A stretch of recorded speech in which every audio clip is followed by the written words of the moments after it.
Hidup yang tidak diperjuangkan tidak akan pernah untuk dimenangkan. Assalamualaikum warahmatullahi wabarakatuh. Salam sejahtera untuk kita semua. Perkenalkan, saya Muhammad Rezal. Saya merupakan mahasiswa dari program studi Pendidikan Pancasila dan Kewarganegaraan, Fakultas Keguruan dan Ilmu Pendidikan, Universitas Riau. Nah, di video kali ini merupakan video materi mengenai tentang ideologi negara sebagai pandangan hidup dalam masa Orde Lama dan Orde Baru. Sedikit klarifikasi, ini merupakan video untuk memenuhi tugas mata kuliah dari pendidikan kewarganegaraan. Baik, langsung saja kita masuk ke dalam materi. Setiap bangsa perlu memiliki ideologi sebagai salah satu media untuk mewujudkan negaranya. Ideologi negara Indonesia, negara kita, adalah Pancasila. Pancasila sebagai ideologi negara Indonesia memiliki kedudukan dan fungsi yang besar bagi kehidupan masyarakat di tanah air. Pancasila sebagai pandangan hidup bangsa sebenarnya milik bangsa itu sendiri yang diyakini kebenarannya. Nah, mungkin di video kali ini kita akan membahas lebih dalam mengenai tentang ideologi negara sebagai pandangan hidup bangsa dari masa Orde Lama dan juga Orde Baru. Nah, langsung saja. Orde Lama. Pada masa Orde Lama disebut juga sebagai masa demokrasi terpimpin, yang mana demokrasi terpimpin itu sendiri adalah sebuah sistem demokrasi yang seluruh keputusan dan pemikiran berpusat kepada pemimpin negara. Pada saat Orde Lama, yang menjadi presiden pada saat itu yakni Bapak Insinyur Soekarno. Masa ini, masa Orde Lama, adalah masa kritisnya bangsa Indonesia.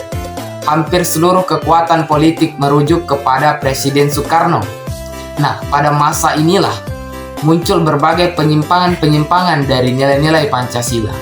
Yang pertama, pengangkatan Presiden Soekarno sebagai presiden seumur hidup, yang mana pada hal ini jelas menyalahi nilai-nilai Pancasila karena menimbulkan pemerintah yang otoriter dan tidak demokratis.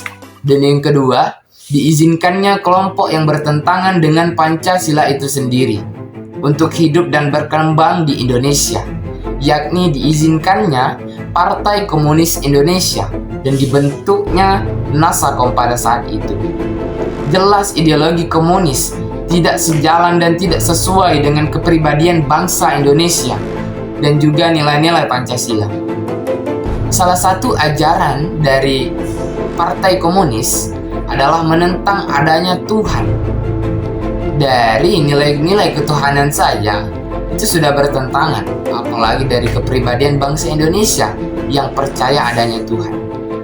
Kemudian, di masa ini terjadi pemberontakan yang begitu besar yang ingin mengubah ideologi Pancasila menjadi ideologi komunis yang terjadi pada tanggal 30 September dan tahun 1965 yang disinyalir PKI adalah dalangnya. Kita berlanjut ke masa Orde Baru. Pada masa ini terjadi pergantian presiden dari Bapak Insinyur Soekarno ke Jenderal Soeharto melalui surat perintah 11 Maret tahun 1966.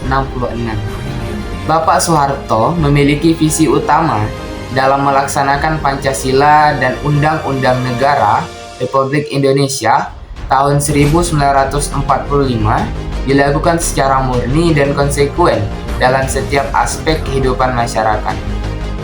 Pada masa ini, pada masa kepemimpinan Bapak Soeharto, stabilitas negara terjaga, pembangunan di segala bidang dan kemakmuran pun merata. Maka hal tersebut yang menjadikan Bapak Soeharto banyak disenangi hampir seluruh kalangan masyarakat, sehingga diberi gelar yaitu Bapak Pembangunan Negara Indonesia. Namun dukungan besar rakyat pada saat itu disalahgunakan oleh Presiden Soeharto untuk mengukuhkan kekuasaannya. Timbullah berbagai penyimpangan-penyimpangan yang terjadi pada masa itu. Yang pertama, dibatasinya kebebasan pers dan kebebasan berpendapat. Pada saat itu banyak surat kabar yang dicabut surat izin penerbitannya dengan alasan telah memberitakan peristiwa yang bertentangan dengan kebijakan pemerintah. Dan juga banyak aktivis dan wartawan yang hilang pada saat mengaspirasikan suaranya. Dan selanjutnya dibatasi kebebasan berpolitik. Hanya ada 3 parpol saja yang diperbolehkan pada saat itu, yakni PPP, Golkar, dan PDI.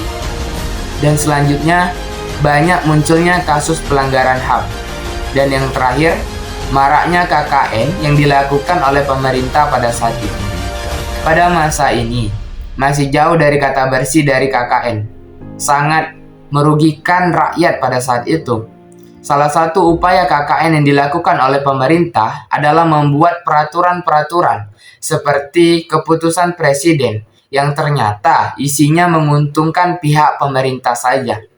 Dari uraian tersebut, pelaksanaan demokrasi dan nilai-nilai Pancasila masih jauh dari kata harapan. Terima kasih telah menonton.